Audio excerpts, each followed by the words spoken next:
L'hôpital Montfort d'Ottawa a été fondé en 1953 par les Filles de la Sagesse et elles l'ont administré jusqu'à ce qu'il devienne public en 1969. Nous avons rencontré des religieuses, ces femmes extraordinaires qui ont travaillé 7 jours par semaine, 24 heures par jour, 365 jours par année. Nous vous présentons dans leur intégralité les témoignages précieux de ces femmes qui ont vraiment donné sans compter.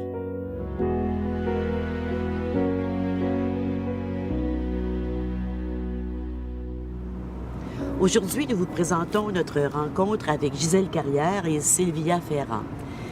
Sylvia Ferrand, lorsqu'elle était fille de la sagesse, portait le nom de Lise-Marie de Jésus. Elle est née à Sudbury et a fait profession en février 1956. À l'hôpital Montfort, elle y a travaillé pendant 15 ans, de 1956 à 1971. Écoutons-la raconter son histoire. Je suis arrivée à Montfort en 1953. En février 1953. J'ai commencé mon cours d'infirmière en septembre 1953. J'étais religieuse à ce moment-là. Puis, c'était la première année. On ouvrait l'école. On était 13, 14 étudiantes, je pense. On était un petit groupe, le premier groupe. Les premiers groupes ont été petits. Puis, alors, c'était nouveau pour tout le monde, là. L'hôpital était jeune quand même, mais c'était Sœur Maria qui était directrice du nursing et était responsable des infirmières aussi, des étudiantes, avec Sœur Marie-Alphonse qui était surtout pour l'école. Bien, on a peut-être été gâtés un peu parce qu'on était les premières. Puis je me souviens, Dr. Burke, s'il y avait une autopsie, quelque chose d'intéressant, il appelait, puis moi j'ai vu plusieurs autopsies, choses que maintenant, il n'en voit plus, je pense. Mais alors même sur les étages, s'il y avait quelque chose d'intéressant, il avertissait l'école, puis on pouvait monter, aller voir ces choses-là, puis tout le monde a coopéré, comme tous les médecins nous ont enseigné, presque tous les praticiens généraux.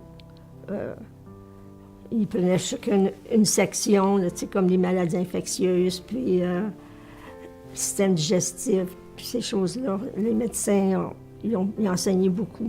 À ce moment-là, oui, les infirmières, on était plus... on faisait 3 ans, puis on faisait comme on commençait par à peu près 4 mois à l'école. Ensuite, on commençait les stages. Puis... on commençait par la médecine, chirurgie, puis ensuite, les spécialités venaient un peu plus tard. Puis on revenait à l'école des fois pour 2 mois, 3 mois pour la théorie, puis ensuite on avait la pratique. On apprenait comment se tenir envers l'autorité, tu sais. Puis pour nous autres, les médecins, c'était quand même une autorité. Alors, quand ils arrivaient, on se levait, on leur servait leur dossier, tu sais, je veux dire, puis, c'est comme même quand les professeurs rentraient dans la classe, là, tu sais, on se levait, puis... ça, c'est la médaille des infirmières de Montfort. Toutes celles qui ont gradué de l'hôpital ont reçu une médaille comme ça. Puis c'est un réplica de l'emblème Caritas qui était à l'entrée qui était encore là, mais à l'entrée de l'hôpital, quand on arrivait, il y avait ça sur la maquette était dans le terrazzo, là. Puis, alors c'est un beau souvenir. Bien, ça représente, ça veut dire charité, alors tout ce qui s'est passé comme geste charitable dans l'hôpital, parce qu'au début, c'était pas facile. Les fonds étaient rares, puis je me souviens, il y a des médecins qui travaillaient pour à peu près rien, là.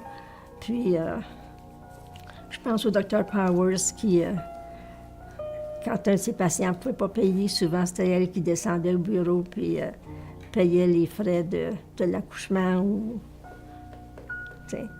Alors, c'était tout... mais on vivait... je pense que ça faisait partie de l'essence ou de la philosophie de l'hôpital. La charité, tu traitais aussi bien le pauvre qui ne pouvait pas payer que la madame ou le monsieur qui était en chambre privée. Alors, c'était tout le monde était égal, puis il y avait le même traitement.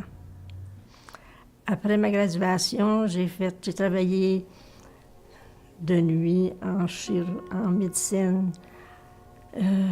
Ensuite, des fois, on revenait du jour pour un bout de temps, soit en médecine ou chirurgie ou maternité. Ça dépendait des besoins. Comme on était, il fallait être très flexible. On pouvait... Alors, j'ai fait de la médecine, de la chirurgie. J'ai fait de la pédiatrie. Ensuite, je suis retournée aux études. J'ai fait mon degré, mon baccalauréat. Après ma première année, j'ai enseigné 1 an en médecine. Après ça, je suis retournée ma 2e année pour finir mon degré. Ensuite, j'ai été nommée comme surveillante en pédiatrie pour 2 ans. J'ai été là 2 ans. Vous étiez toujours religieuse à ce Oui, moment-là? toujours, oui. Ensuite, de là, j'ai gradué au bureau du nursing. J'ai été directrice du nursing pendant 4 ans. Alors, ensuite, j'ai quitté. Mais c'était notre vie, parce que dès qu'il y avait une urgence, quelque chose, c'était la plupart du temps, c'était les sœurs qui étaient d'appel, puis alors ils faisaient simplement soit téléphoner au numéro de la communauté ou au micro, puis les sœurs descendaient au rayon X, au laboratoire, salle d'opération. Puis s'il y avait quelque chose, comme même à la salle d'urgence, s'il y avait beaucoup de travail, bien, ils appelaient pour demander si quelqu'un pouvait aller Puis, moi, je me souviens, j'ai travaillé un été à la salle d'opération. Mais j'étais 6 mois à la salle d'opération. Puis j'ai remplacé la surveillante les 3 derniers mois. Puis, comme on n'avait pas beaucoup de personnel, on était très peu. J'avais peut-être 2 autres licenciés avec moi. Alors, ça veut dire qu'on faisait la rotation. J'étais de garde toutes les fins de semaine. Puis, on avait des gros accidents dans la 17, là, à Rockland, là, où tout le monde allait à une vitesse vertigineuse. Puis, il nous arrivait en 1000 morceaux. Puis, alors, on n'arrêtait pas. On était de garde jour et nuit. Puis, il y avait beaucoup d'accidents parce qu'il y avait... On l'appelait le killer stretch, parce que je pense que c'était droit un peu, puis le chemin était un peu penché. Puis les gens allaient très vite à cet endroit-là. Là. Puis il y avait souvent des accidents. Puis l'accident du train, c'est arrivé, c'était un matin, je me souviens. Le traducteur était en salle d'opération, mais sa femme avait pris le train. Puis, une fois son cas fini, il est parti, puis il est allé... elle était correcte, il n'avait pas eu... Il n'était pas dans le wagon qui avait été frappé. Puis, on avait reçu, je pense, ces 23 patients. Moi, j'étais en pédiatrie à ce moment-là, alors c'est vers, quoi, ça? 65, 66. Puis, j'étais descendue à la salle d'opération parce que j'étais habituée. Alors, j'ai travaillé toute la journée à la salle d'opération parce qu'il y avait beaucoup de fractures, puis de lacérations, puis... oui. Mais tout le monde avait donné de sa part, là. Certains chirurgiens avaient cancellé leurs patients, puis tout le monde avait été merveilleusement aidant, puis ouais. Bon, on pouvait en parler entre nous autres, puis en discuter. On pouvait discuter ces choses-là, de qu'est-ce qui arrive, puis qu'est-ce qu'on pouvait faire, puis...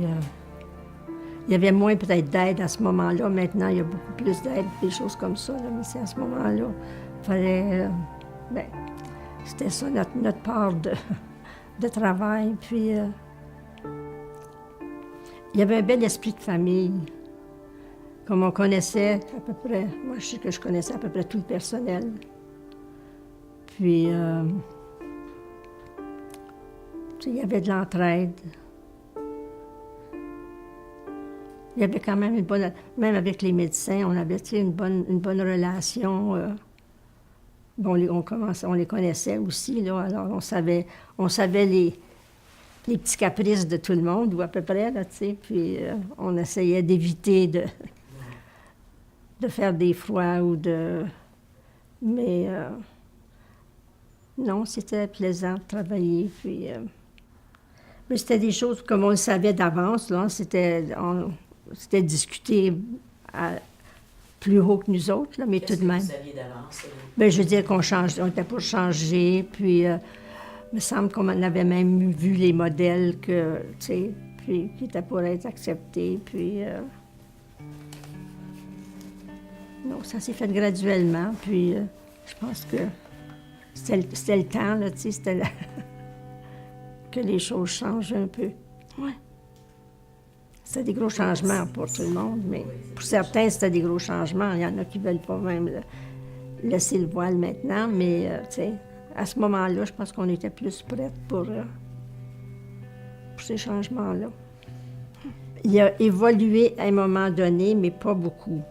Moi, je me souviens, j'étais pensionnaire, puis il avait changé, comme il y avait un gros tablier que les sœurs mettaient, là. Oui.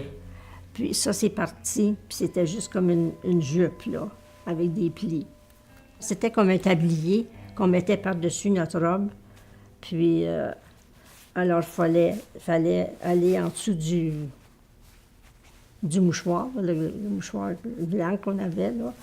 On attachait ça là. Je me souviens une fois, la provinciale, qui n'était pas une infirmière, là, elle nous regardait nous mettre nos tabliers. Elle dit, c'est presque une journée d'ouvrage avant de commencer. Puis, alors, ça attachait en arrière. On avait des... Oui. Vous avez dû avoir chaud là-dedans? Oui. Surtout l'été, là. Oui, oui. Je me souviens, moi, quand je travaillais de nuit, là, le matin, là, j'étais trempe, là, presque jusqu'au tablier blanc.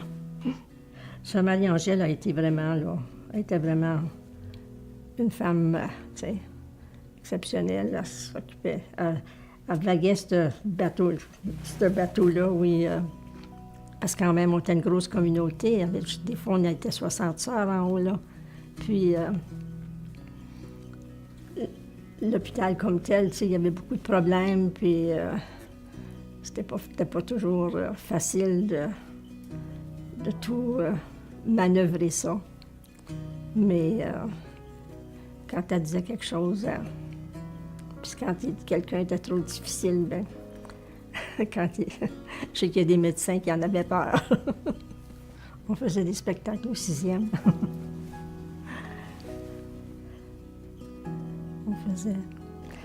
On a fait au 6e, juste les sœurs, là. Ensuite, quand on était étudiantes, on avait fait une ou deux, je pense, avec les étudiantes laïques pour...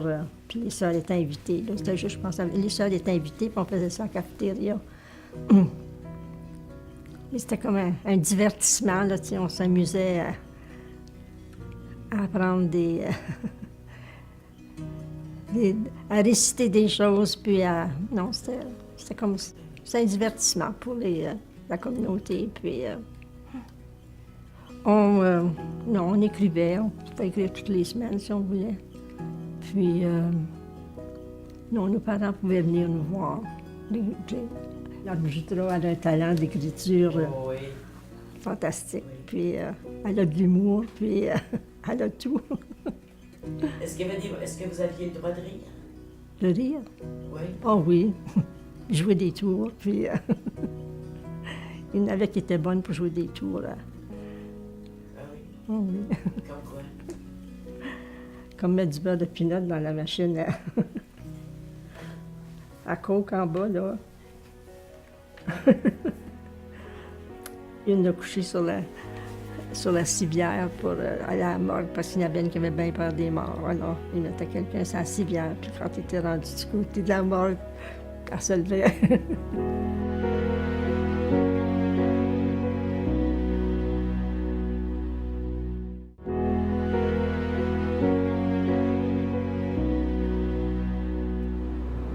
Gisèle Carrière fut la première laïque à qui les filles de sagesse confièrent la responsabilité d'une équipe d'infirmières.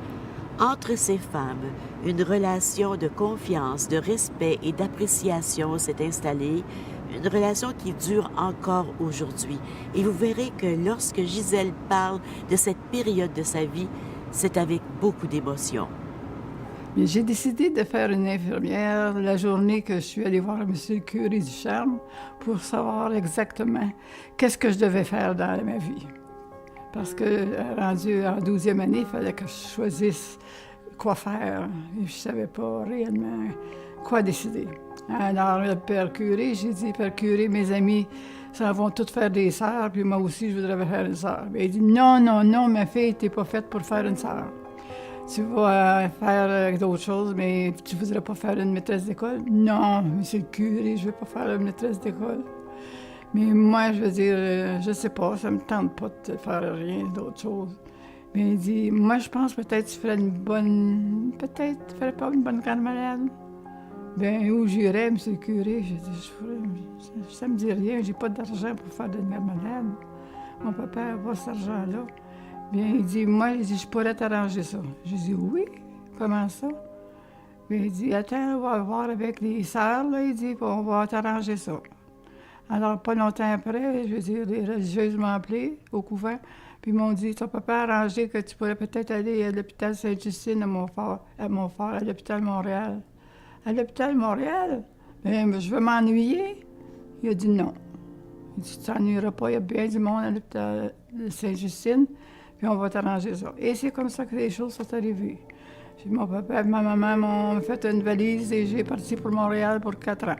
3 ans et 4 ans, parce qu'après ça, j'ai été obligée de rester là 1 an, parce que j'avais pas 21 ans pour avoir ma licence pour travailler en Ontario. J'ai vécu pas très loin de Gisèle Lalonde, que j'ai rencontrée, qui demeurait juste au coin de chez nous, sur la rue Montfort. Puis chez M.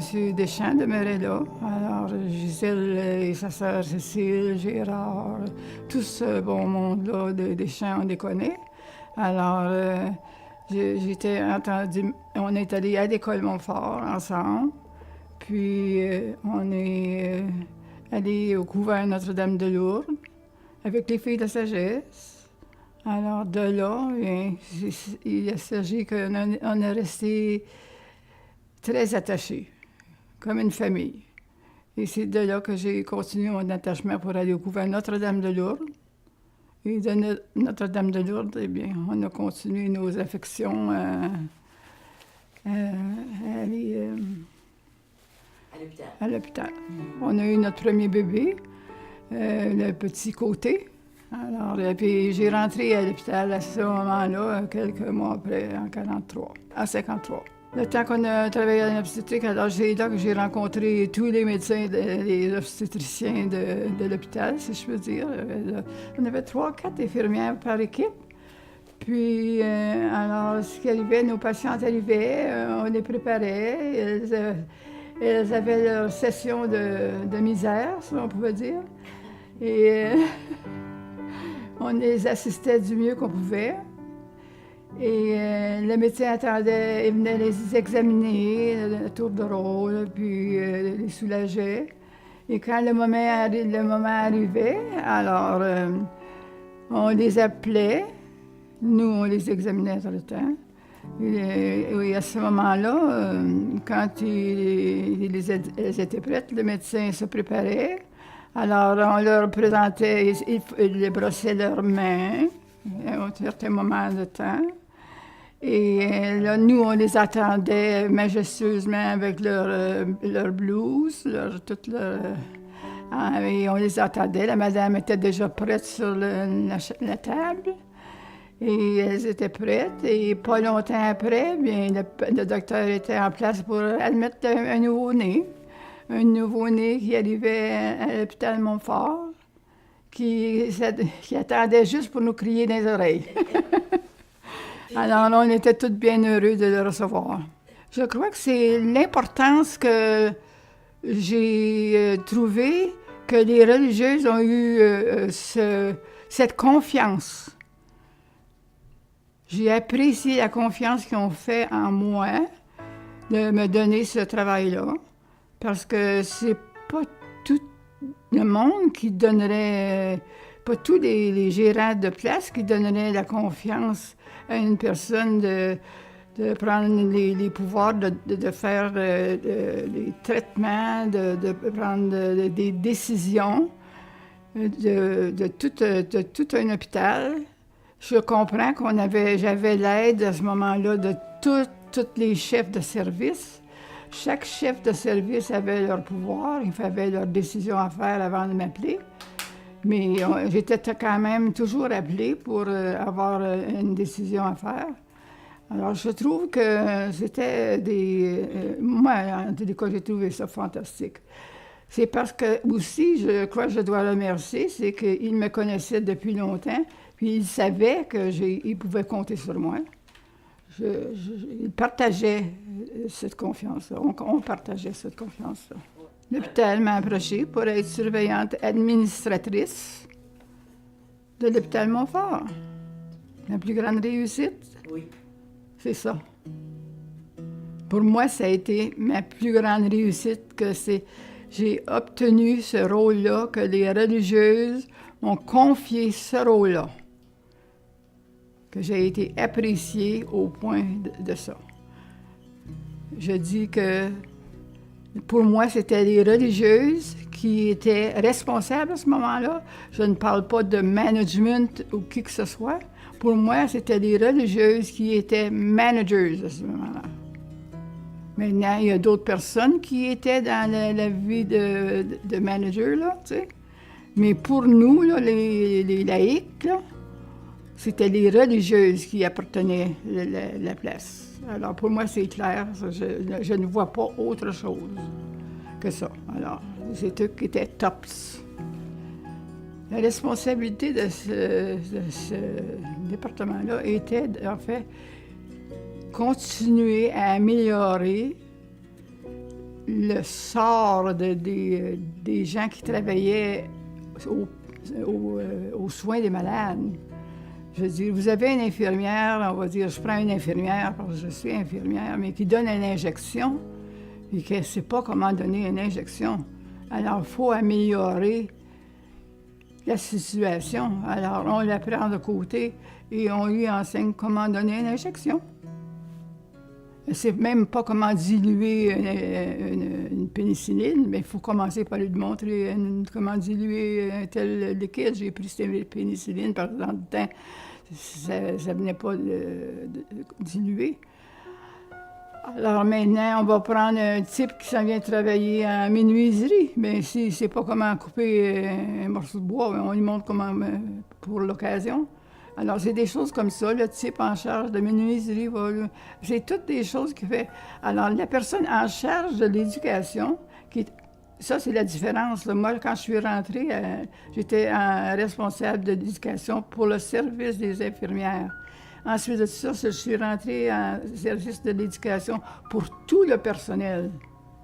Ça a fait une grosse différence parce qu'à ce moment-là, le département de l'éducation, de nursing, m'a transféré à un autre service. Ça a été changé, un service d'éducation. Et c'est ça, c'est d'augmenter les savoir-faire de chaque individu. Qu'est-ce qui s'est passé? Ça revient à savoir comment avec les infirmières, les médecins, les autres employés de l'hôpital, en psychiatrie, les psychiatres. J'ai approché toutes ces personnes-là et j'ai eu la coopération merveilleuse de ces gens de vouloir enseigner sans frais. Quand je voulais avoir une session quelconque, il répondait à mon appel et on avait des sessions sur tous les sujets que les infirmières voulaient avoir ou qui que ce soit. Puis on avait des beaux calendriers remplis de sujets qui en avaient besoin pour le moment présent. Là. Dans le temps, quand j'ai été faire mon cours à l'université, il y avait le choix de service de prévention des infections, puis il y avait le service d'éducation. Alors, les positions ont été offertes. Il y avait ces deux positions-là. Alors, ils l'ont offert. Mme Evans a pris la position de prévention des infections, puis moi, j'ai pris la position d'éducation.